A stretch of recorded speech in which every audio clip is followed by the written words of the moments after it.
Okay, dear friends, so welcome to our session. We're sitting with Sebstjan Veros of Ljubljana University Yeah.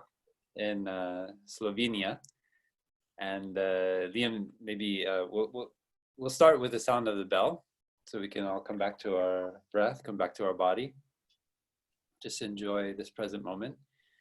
It's great to be hanging out like this and just looking deeply into our mind together and coming to hopefully a deeper understanding together. So we'll start with just 3 sounds of the bell to appreciate this present moment and especially our breathing.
So dear friends, I'm Brother Prablu, and I'm the monk in this monk-scientist dialogue. And I'll pass it over now to Liam to introduce our guest today, Sebstjan. Hello. So this is Sebstjan Veros, who's joining us as a member of department at Ljubljana University, an expert in phenomenology, philosophy of science, philosophy of cognitive science specifically, epistemology, and also something of a Buddhist scholar on top of that. So very well placed to sort of translate between the Buddhist method of understanding our mind and the scientific understanding of mind. And so we decided to have him here to answer some questions about how we can interface between the teachings of the Dhamma and what science is discovering. Thank you for having me here. It's a pleasure and an honor, really. Great, and thank you for coming. I think Feplu, I think maybe one thing that we like to just ask people is just like, well, how they got here, sort of your journey to where you are now, and specifically your interest in the Buddhist methods of understanding the mind. How you acquired an interest in that and how they inform the rest of your work in a broad sense. Oh yeah, I mean, actually, it's quite a complicated story, as it usually is. I assume. It was basically a very, very personal story in a certain sense, because it was related to my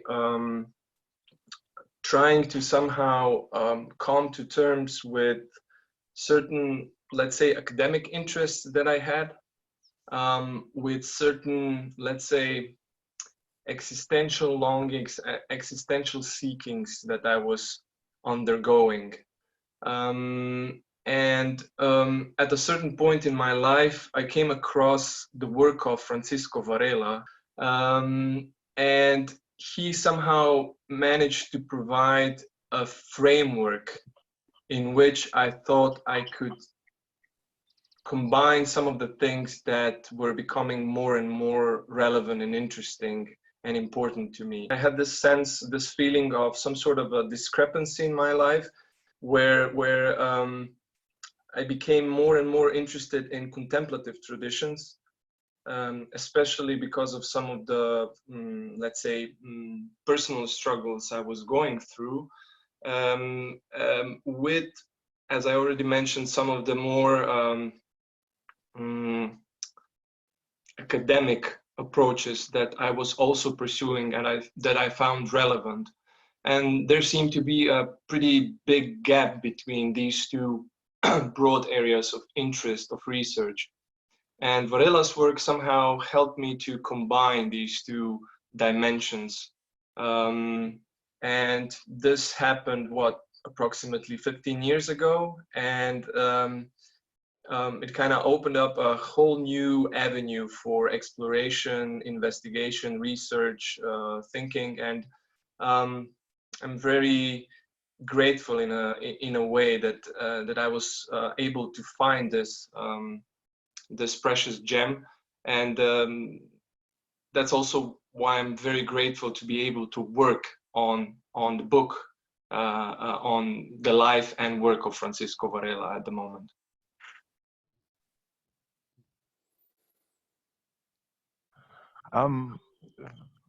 I guess Fablu, we discussed earlier perhaps the idea of having Sebstjan take us into a short overview of developments in cognitive science and philosophy, especially as they relate to the tradition, and you know, and what we'll be teaching on what's been taught so far in the course. Does that make sense? Yeah, that's great. Okay.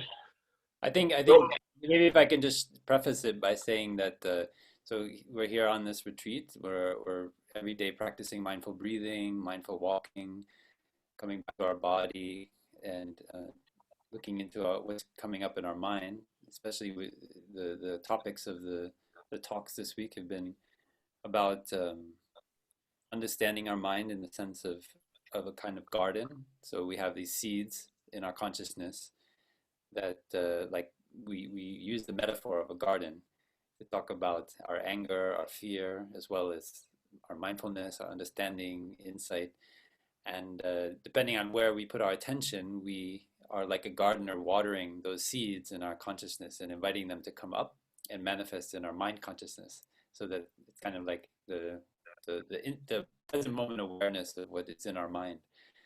And so that is a path of cultivation. And I think that it's very helpful for many of our friends who are not familiar with maybe developments in the philosophy of science, especially around neuroscience and understanding the brain, understanding the mind, to see how this practice of cultivating the mind is actually validated in a way, by science and by a way of looking at the mind, especially the practice of non-duality, of seeing the subject and object arise together, like we talked about earlier. So I think if you can help us to see how those things relate to developments in science, in cognitive science and so forth, it would be nourishing for our practice.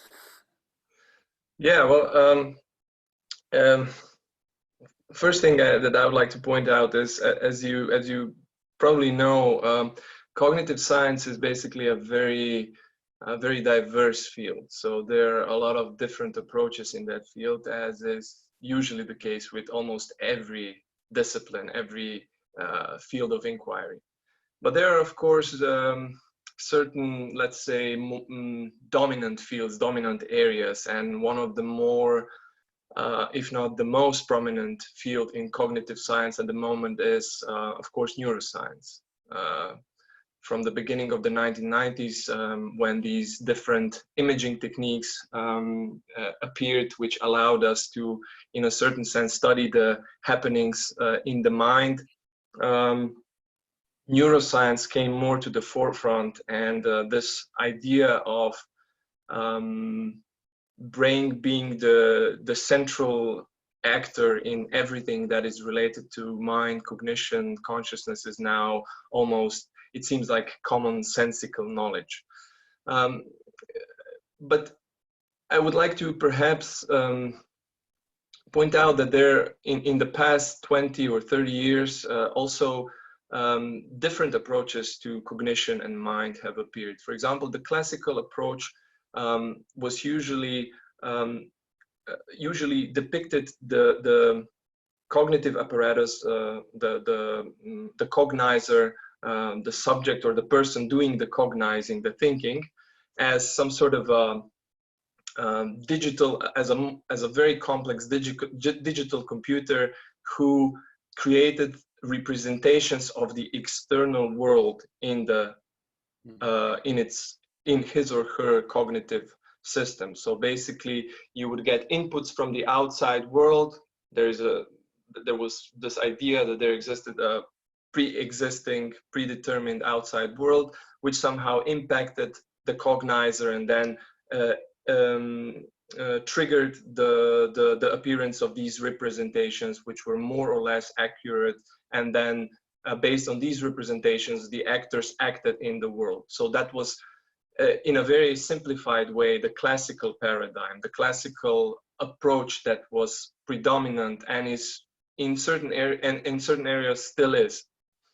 But in, let's say, past several decades, several alternative approaches emerged which question some of these presuppositions on which the classical approach was built. And here I would perhaps like to emphasize two such two points that seem especially relevant for our debate.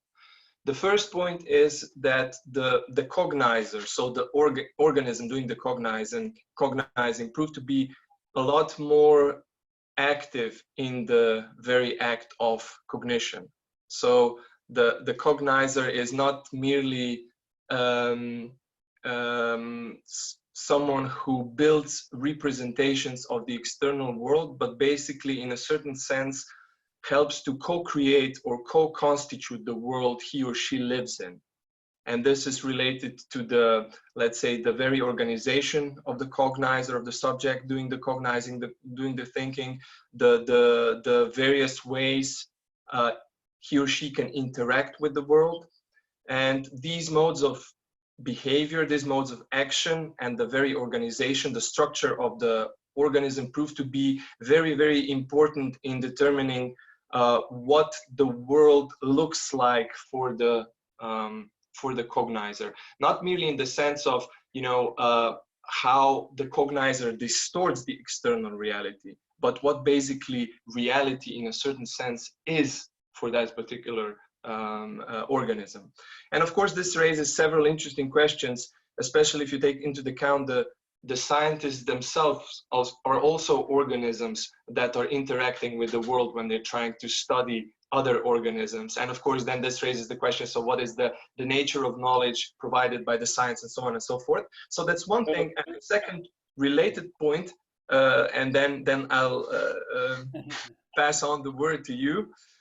And the second, and I think this is also a very related point, is that although this might sound strange to someone outside the scientific community or outside the academia, but scientists became more interested in studying and investigating lived experience again. Now this, as I said, might sound strange, but the thing is that from, let's say, 1960s to 1990s, the idea of studying experience directly seemed strange, bordering on preposterous. So the idea was that you should study consciousness or mind more broadly indirectly, so via certain either behavioral patterns or certain cognitive mechanisms that you can somehow study from the external perspective, but not by actually going into the experience itself. And in the past 20, 30 years, it became more and more prevalent, more and more obvious that this is perhaps, slightly naive, that if we want to understand the structure and dynamic of consciousness, we should in fact go and investigate consciousness itself. And this has brought several very interesting happenings, namely, for example, cognitive scientists became more interested in, on the one hand, certain philosophical traditions that were deemed to be obsolete or obscurantist, such as, for example, the phenomenological tradition, the tradition which always emphasized the importance of lived experience and going into the lived experience. And on the other hand, also contemplative traditions became all of a sudden more interesting, because they seem to be they seem to provide these practical know-hows in the forms of various elaborate, rigorous contemplative techniques that could enable one to study lived experience directly. So that, in a nutshell, I would say, are some of the happenings, some of the more recent movements in cognitive science that I think are particularly relevant for this debate. Mm. That makes me feel very happy to hear that there's that movement, because it means that as meditators, we actually create a space of communication with scientists where we normally feel like there's this huge gap, right? That we are meditators and what we're doing is a spiritual thing, and scientists are studying material, the properties of matter in an objective way, and these two fields, there's no place for them to meet somehow. And so hearing that, like you yourself and many of the scientists that we've been talking with in the retreat are actually returning to this validity of experience is really that I think that brings me a lot of happiness because it means that it brings it back to the human level. I think that's sometimes as here I'm a monastic, but I was going to say as a lay person, it means I'm not a scientist in that sense. You feel you read about what experts say, and people who have lots of degrees and experience, and of course everyone's experience is valid, but there's always that danger, and this happened in the Buddhist tradition too in the past, where we become specialists in our religious or our scientific or whatever we call it endeavor, to such extent that we can't not even explain to somebody else what we see and what we understand, and that's caused a lot of suffering with kind of elitist attitude in the past. And so something we always emphasize in our retreats is like your experience is valid, and the litmus test of a good practice is that it brings you happiness and freedom in the moment of doing it. It's not something like you just have to endure for years and years, and then in the hopes of getting some kind of awakening in the future, but that awakening is here and now. So that it seems like there's a congruence there going on between science and meditator, and maybe that's because more scientists are meditating. Maybe so.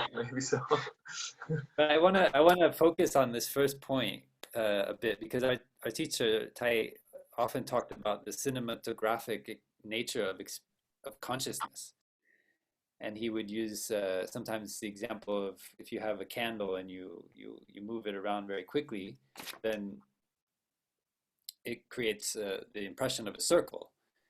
And so even though each of those points is just one candle, but the impression is a circle, to help us understand how our brain creates a sense of continuity in instance of consciousness. and that in each instance of consciousness, we are actually like a painter or a film director who is actually both directing and experiencing the product of his direction, right? So you're both creating the film and you're a participant in it. So again, that's another way of talking about subject and object arising at the same time. If you remove in a sense, the so-called subject, the director, then you also remove the film, the object. And so when we talked earlier, you shared a little bit about some Merleau-Ponty, yeah. sorry, Ponty, and how some of the exercises that he proposed for us to help to understand this, what is phenomenology, what is the study of our own experience, how can we go about understanding the way we perceive things and how that affects the way we live in the world. So I don't know if you want to go in, you'd like to share more about that. Definitely. Let me first preface this by saying, that this is precisely something that has been proposed by some of these alternative currents or approaches within cognitive science. Maybe we should give them a name so that people know what we're talking about, yeah, so that we label it. Usually they go by the name of enactive or embodied cognitive science, precisely for the reason because they emphasize this importance of action and embodiment in the constitution of the cognitive world we live in. So the idea there is precisely what you've so beautifully sketched. So this ongoing dialogue or dialectic between the world and the subject. So they, in a certain sense, co-constitute or co-determine one another, as Francisco Varela and his colleagues Evan Thompson and Eleanor Roche put it in the famous book The Embodied Mind. Yes, but what you refer to, so Maurice Merleau-Ponty, he's probably one of the most, if not the most well-known French philosophers. And actually this approach that I sketched ever so briefly was inspired by Merleau-Ponty's phenomenology originally. So Varela, Thompson, and Roche explicitly say that what they're trying to do, they're trying to, in a certain sense, elaborate on some of the ideas that Merleau-Ponty presented in his phenomenological work. And what Merleau-Ponty was trying to do basically is he was following the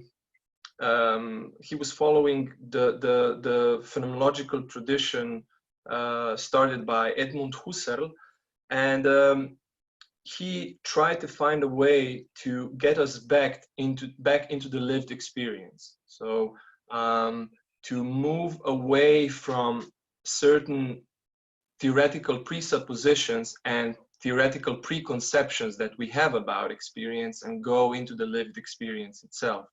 And his basic claim or basic idea was that if you go into the realm of lived experience, and he called it phenomenal field for the reason that I will explain later on, you basically end up in the domain which is inherently non-dual. So the lived logic of experience is non-dual, which does not make it irrational. That was Merleau-Ponty's point. So you could talk about it intelligently, but of course you have to approach it differently. Okay, and yeah, the example that that I presented yesterday was a very simple example. It's basically the most basic example taken from the Gestalt psychology, which was one of the traditions that Merleau-Ponty was inspired by. Namely, if you focus on something in your visual field, it can be whatever. You can just focus on any object that is in front of you and look at it. Now, if you do that and you remain in your experience, so you remain in your experience, what you will notice is that as soon as something is given to you as figure, so as something that is given to you clear in such a way that you can see it clearly, so that you can determine its properties, characteristics, you can describe it clearly, yeah, the rest of the visual field needs to move back into the background. So you have a dual structure. You have a ground and you have a figure. And the thing is that figure is given to you explicitly. By explicitly, I mean that it is given to you clearly. You can describe it in a clear, you can enlist and enumerate all the characteristics of the figure that you see. But at the same time, the rest of the visual field moves into the background. And the interesting thing is that the background also has a specific structure. It also has specific characteristics, but it's not structured in the same way as the figure is. Whereas figure is given to you in a determinate way, so determinately, the background, the ground, is given to you indeterminately. So it is not nothing, but at the same time, it is not determinate. It has a specific texture, okay?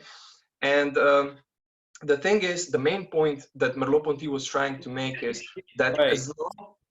Sebstjan, could I just for the benefit of everyone, maybe could you clarify what you mean by determinate and indeterminate?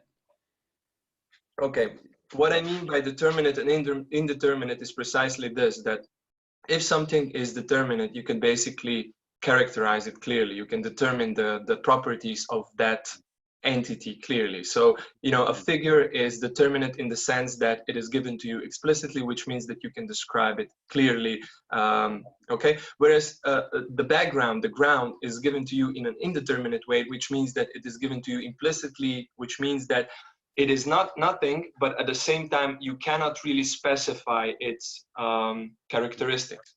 Okay. Now, the important thing is that as long as you stick into, so as long as you remain in the experience, whenever you try to shift the figure from one figure to something else, the background will shift as well. So the main point here is that you have a dual act always happening.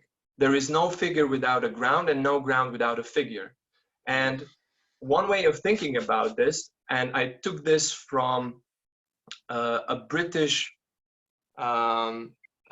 physicist turned phenomenologist, Henry Bortoft, who said that in the lived experience, what you have is you have a relation that he calls differencing relating. So in order for you to have a figure, in order for you to have a figure standing out from the ground, there has to be a difference. But at the same time, for a figure to be a figure and a ground to be a ground, you have to have both aspects. So there has to be a relation. So there is this dynamic logics of differencing relating that is inherent to the lived experience. But there's another element, and this is where I'll end this little description or narrative. Namely, what is given to you, what is given as a figure or ground is determined by the attitude, the attitude taken by the observer. So the observer, the bodily attitude, the bodily orientation towards the visual field will determine what will be given as a figure and what will be given as a ground. And now here comes the nice twist, namely, the ground will provide possible anchors for further movements of that behavior. So the observer, in a certain sense, structures the visual field, but then the visual field beckons or calls forth further actions from the observer. And by doing so, it changes the observer. In a sense, it gives birth to a specific nature of the observer, or a specific identity of the observer. So the observer brings forth the visual field, and the visual field in turn brings forth a specific self of the observer, and so on and so forth. So there is this inherent, implicit co-determination of the subject and the object. And that's the reason why Merleau-Ponty uses the term phenomenal field.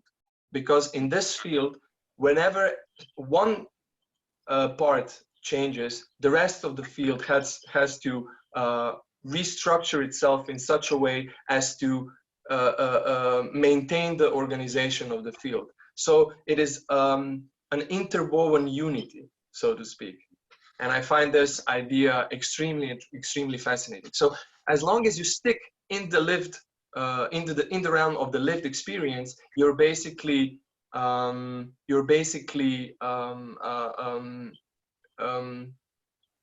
you find yourself in the domain of the non-dual, so to speak.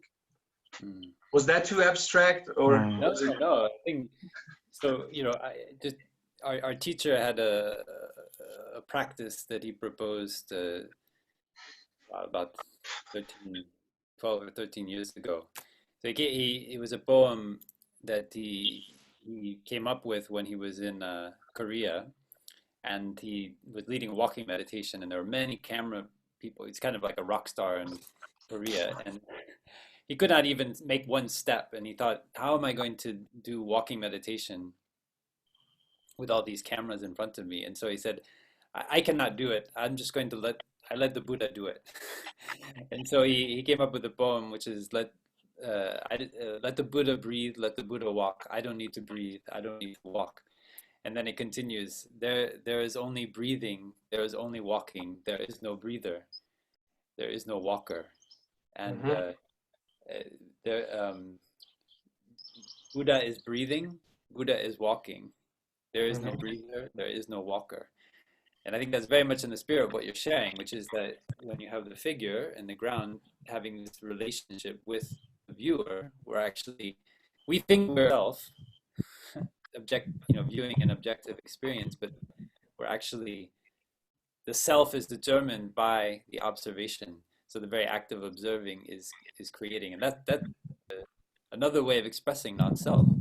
And interbeing as well. I mean, you inter-are with your environment, right? Yeah. That's a very good point, and I think that so this emphasis on movement, on action, is really important. Yesterday we talked about one of the biggest problems that Merleau-Ponty identifies in our coming back to the lived experience, and that is what he calls the predominance or the prevalence of objective thought.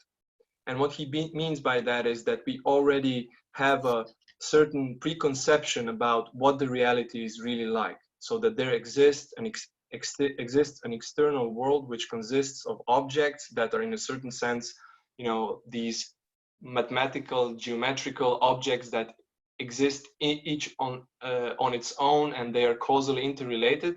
And when you basically try to get back to the experience, what you do, you try to project this image into the experience itself, instead of trying to figure out how this image arises within the experience. So how objectivity gets constituted in the dynamic flux of the experience. So there's a kind of grasping going on, like you want to appropriate the image and make it your own, so you can take it with you everywhere you go. Precisely. That's actually a really good way of thinking about it, because Merleau-Ponty says that it is in the nature of human perception to kind of ends up in objects. So whenever your visual field kind of gravitates towards objects in it. Yeah, but these objects, as I've said, are basically co-determined with everything else within your experience. But it takes a specific stance, a specific reflective stance. We could call it also a mindful stance, to observe this, to see how all the segments of your phenomenal field are basically interrelated. When you're in your everyday dukkha state of mind, you're basically moving in the realm of objects, and you basically, in a certain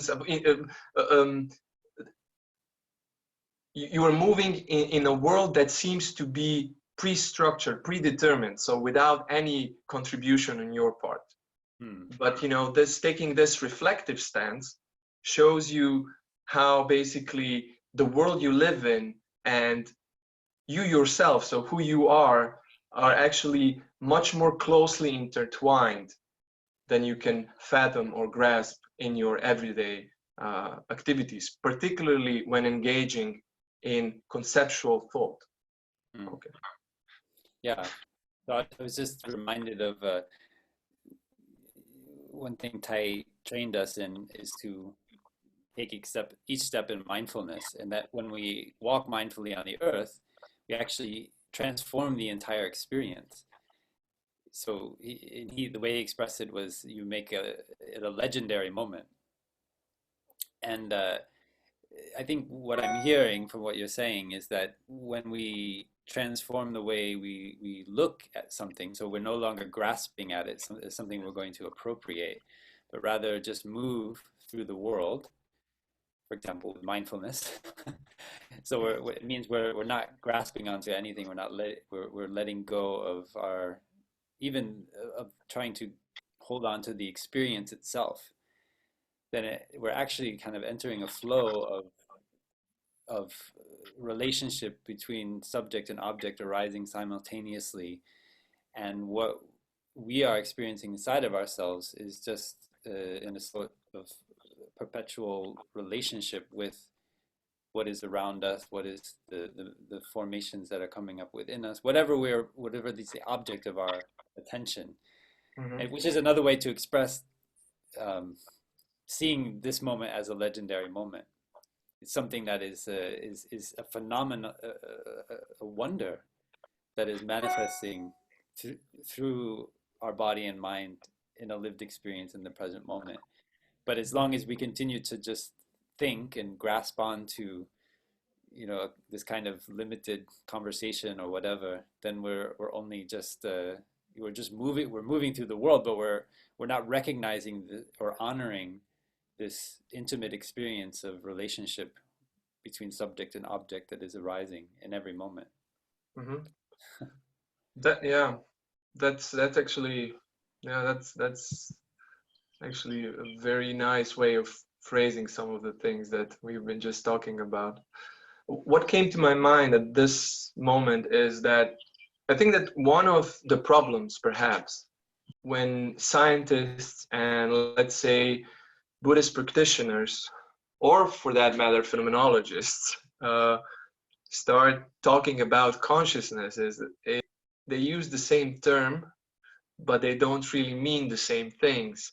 And even my saying that was problematic, because I said they don't mean the same things. So you see, the reification, the objectification of everything is so deeply rooted in us that already the way we speak, you know, kind of predisposes us to doing exactly that. So to try to understand everything through the lens of the notion or the idea of object in one way or another. But what I mean by what I've said, so the fact that scientists and Buddhist practitioners sometimes talk past one another is that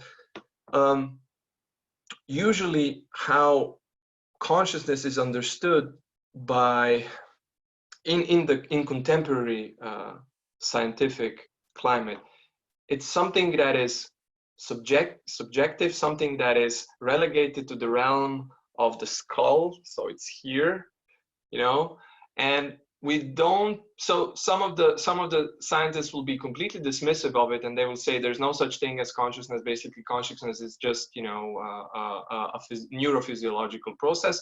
Some who are willing to admit that there is such a thing as consciousness will probably revert to something as, well, consciousness is an emergent property, whatever that means. So it's something that cannot be reduced to the brain, but it's somehow emergent. But the main problem here is that, from what I understand of Zen Buddhism, for example, or Mahayana Buddhism in general, is that the notion of consciousness, or of mind, for that matter, is basically way broader. It's not something that is, you know, conceived in the same way as it was from Descartes onward, because this is basically a very Cartesian, very Cartesian image. That you know, you have this mechanical world, again consisting of objects that you can study and determine their properties, and they are causally interrelated, and everything else that doesn't fit into that picture is basically subjective, which means it has something to do with consciousness, and consciousness is somewhere in the mind, in the realm of the human skull.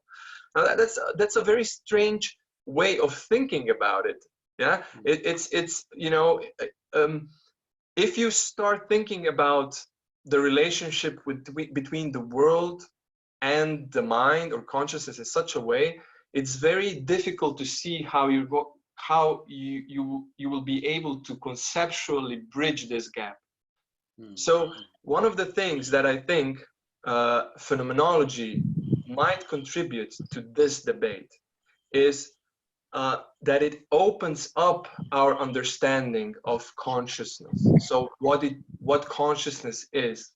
And one way of doing this, for example, is that, you know, in this example where we that I mentioned earlier, or depicted earlier, where we had a figure against the ground, usually we think of consciousness only as this segment that is like a beam of light that focuses on something, but we disregard the background, what is given implicitly.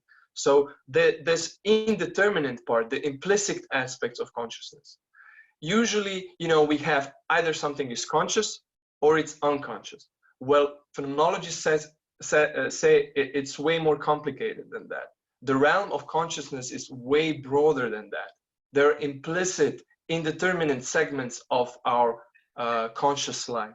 And I think that this is something that could be brought into the dialogue with some of the conceptions of consciousness and mind in the Buddhist tradition a lot more productively, I would say. And I think that this type of reform, or even perhaps revolution in our understanding of what consciousness means, is necessary in order for us to be able to take this dialogue and this exchange forward. Yeah, You know, I think go ahead, sorry, Liam. I think at that point it's good to just really briefly reflect on a few, you know, developments, just to put this in a broader perspective, right? Just thinking about Skinner, which people would have heard before, that at some point there is this idea in psychology of behaviorism, because you can observe behaviors, and so the psychology just focused on explaining behaviors, like what rats did after you kind of stimulated them one way versus another, because you can't, then you don't have to look inside the mind at all, right? If you want to sort of look, if science, everybody has to look at the same stimulus and then talk about the same stimulus, so they can have an experiment where they are attending to the same thing and then discussing the same thing. They have to focus on behavior rather than just looking inside their minds and sharing about that, right? And that whole episode in history where we were trying to understand the mind just purely by behavior, people will remember, and shows you like where we've come from. That was only 70 years ago. And at the same time, Marvin Minsky, I think, there's a famous vision scientist, Donald Hoffman, who shares the story that Marvin Minsky, who was an early artificial intelligence researcher, gave vision to one of his students as a summer project. Essentially, he thought that they could describe all human vision just in a summer project. And like 70 years later, we're still working on it. And the reason why that it comes about is because if you come from the view of the world just being there, as we're taught to think, not you creating the world as we've been talking about, then it seems so obvious, right? The whole role of us in creating what's in front of us was outside of the perspective of science. So science is kind of reliving the whole process that we relive in the practice of realizing, oh, I'm creating all of this, right? It seemed reasonable to them to think that they were going to understand the mind and the summer vision of the summer project, because they're looking at in front of them and saying this, oh, this is just here. The same way that we look at our, our surroundings is just here, and then have to question, is it really just here?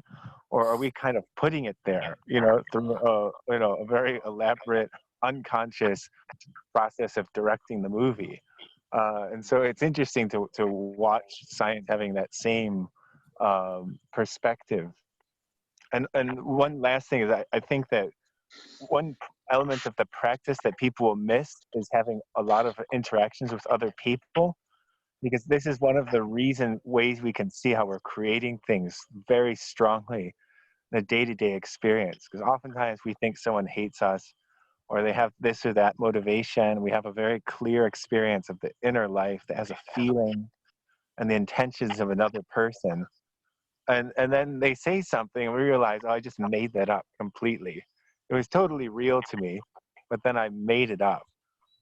And we get that experience really strongly in the practice and in community and Dhamma sharing as well. So if people, reflect on their interactions with their family, we realize oftentimes how much we're creating everything. And so I think that's a powerful process of transformation, is just looking at your personal relationship. Yeah, and if we could just bridge, I think that's a perfect segue into what I was thinking. We could bring all of what we've been learning here about the ground and the figure and the evolution of cognitive science and the differencing and relating exactly to that point, which is to the suffering, the experience of suffering, and how we are creating suffering in our mind. So we're seeing from a different direction, from phenomenology, from cognitive science, from behaviorism into the present, how we've been evolving and understanding the way in which our consciousness is creating, perhaps we could say in an implicit way, our experience of the world that we feel like we're just seeing. And so we experience anger, frustration, sadness because of something that is created in our own mind, right?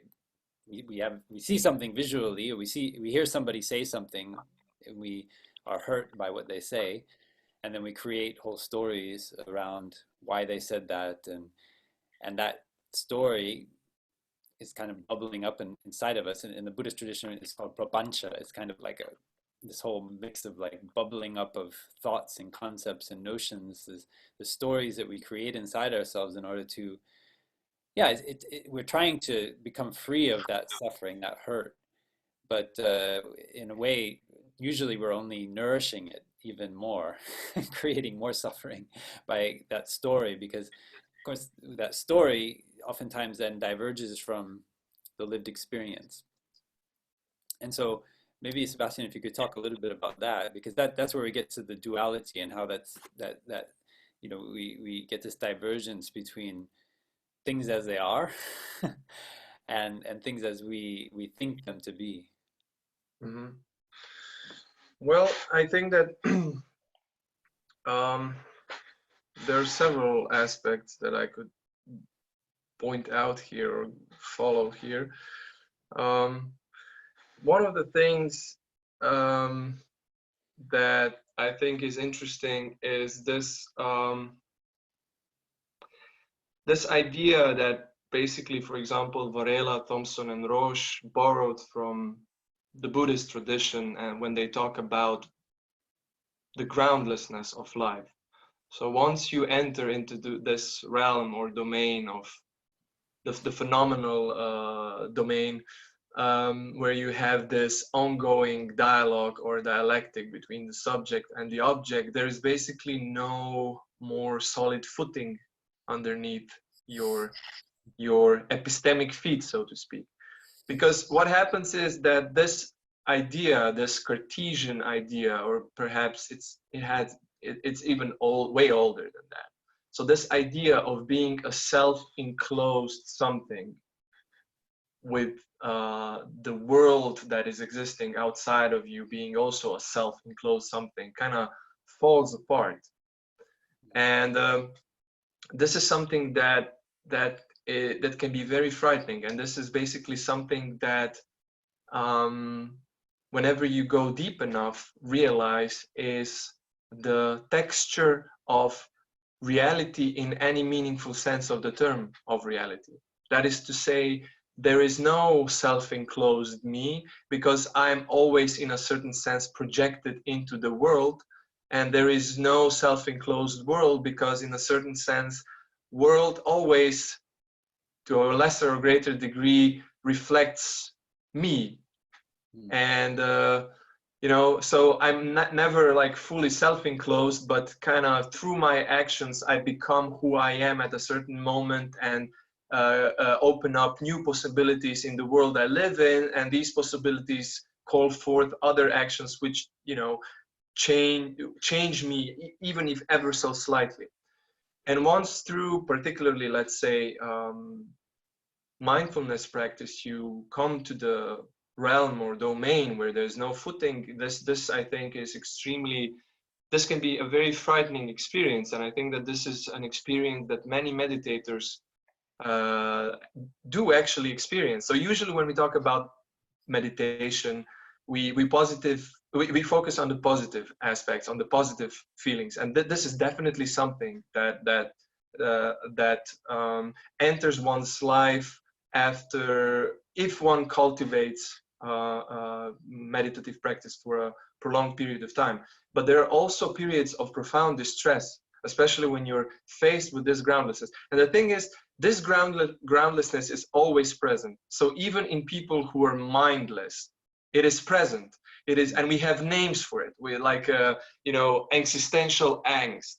But what is existential angst, right? It's basically staring into the abyss of this ongoing dialectic of life, basically. And I think that one of the biggest things that contemplative traditions in general, and Buddhism in particular, can give us is ways to enter into this realm open-hearted, to embrace this groundlessness, and to kind of work with it. As strange and paradoxical as this might sound, but I think that I personally think that this is where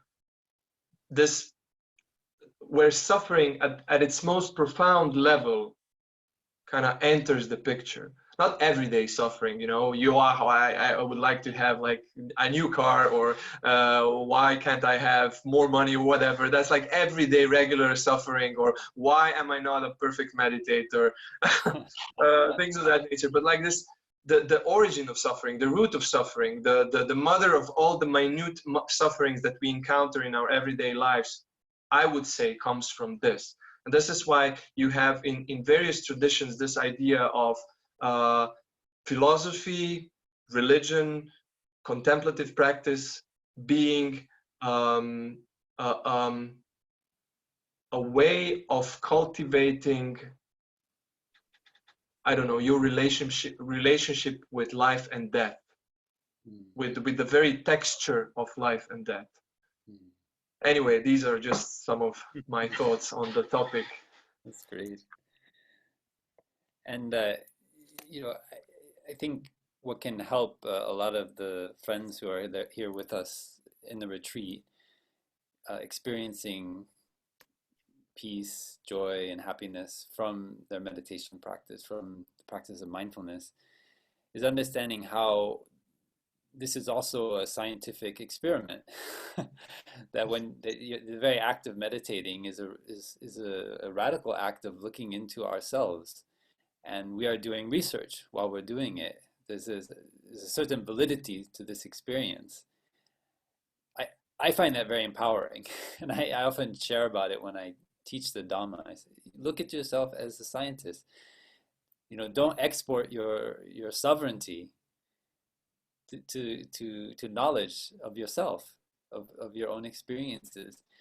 So if we could just, just maybe to bring this all full circle, we started out talking about experience, and now we've gone through, non-duality, looking into ways of perceiving the world, and then how we can embrace suffering. So going, maybe to bring this sharing a little bit to a close, although there's never a close to anything. Yeah, I know you, amongst many other interests that you had, you translated the William James's Varieties of Religious Experience into Slovenian, uh-huh. and so in very much the spirit of that book, which transformed and actually built a modern sense of psychology in the Uh-huh. West. Um, it was a coming back to the validity of experience, of how each of our experiences is valid. And so even the slightest suffering, or the deepest, as you say, existential angst, is something that you can't say it's right or wrong, right? So it's beyond notions of right or wrong. This is real experience. And so maybe how you respond to that, or how can you help bring us forward in this retreat? I would say that it is definitely refreshing that these questions are becoming again more prominent in, let's say, academic community. This was precisely one of the things that was started by the phenomenological tradition, trying to look into the experience and find different ways, different forms or ways of validity. So what constitutes validity within a given experience? And of course, this opens up a whole plethora of questions about, what is knowledge, what is valid knowledge, what is justified knowledge, and so on and so forth. So what is evidence, for example? And I think that there's a lot of work to be done in this domain, and I think that these types of dialogues are extremely useful and precious in this regard. And I think that one other thing that I would like to maybe point out here is that when these dialogues between, let's say, science and contemplative traditions happen, it is well known and that sometimes these dialogues can turn into implicit monologues. We talked about this. What I mean by that is that, scientists do have this tendency to listen to what the other person is saying and then somehow translating it into scientific terms. So, for example, you go and study meditators, and then you get some brain scan images, and then you have a valid account as to what is really going on. Now, one thing I would like to say here is that, for the most part, from my experience, most scientists do not do this from some sort of epistemic arrogance. So it's not like that they necessarily think that, well, our modes of knowledge are better than yours, and we will simply run them over. But it's just it's just something that is related to scientific education, to becoming a scientist. It's just that for the most part, scientists do not really reflect on the fact that they too somehow stem from specific background, from specific framework, and that this framework has certain criteria of validity. And within this framework, you can do a lot of interesting and marvelous things, but it still needs to be examined as to, how does this framework fit into the broader sphere of human existence in general. So what I want to say by this is that these encounters, although they sometimes can move in the direction of monologue, are, I would say, in the long run beneficial. Why? Because it is usually when we encounter forms of life, in quotes, yeah, that are different from ours, that we actually become aware of certain presuppositions that we take for granted, but we don't really have the ability to perceive in our everyday lives. Because when we are embedded in our everyday lives, everything runs smoothly, so you don't really see that, you know, you cherish certain presuppositions. It's like a fish swimming in the sea, yeah. As long as it's in the sea, it does not know what the water is. It's only when you take it outside of water that it realizes, oh gosh, right? What was that marvelous thing that I had and I took for granted?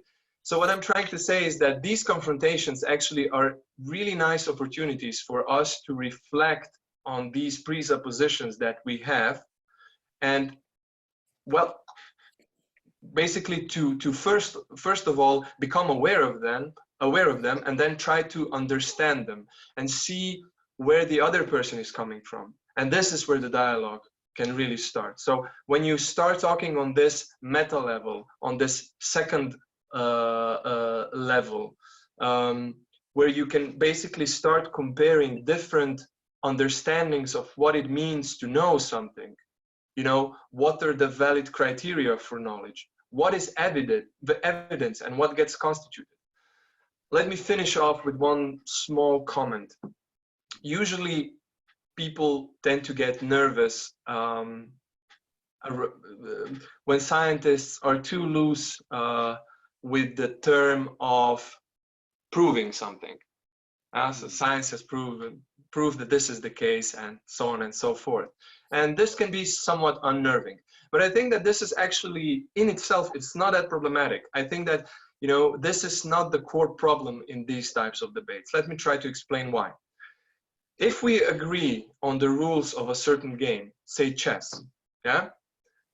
Once we agree on the rules, then we can also agree on what it means to play a certain game well. So what a good move would be in the context of the chess. But that's only once you all to touch this groundlessness within ourselves. Notice all the frameworks of our mind, our ways of the games of chess, the rules of chess that are always there in our daily functioning, and we don't recognize them and see. We don't need to prove anything. Just enjoy the sound of the bell and come back to our breathing.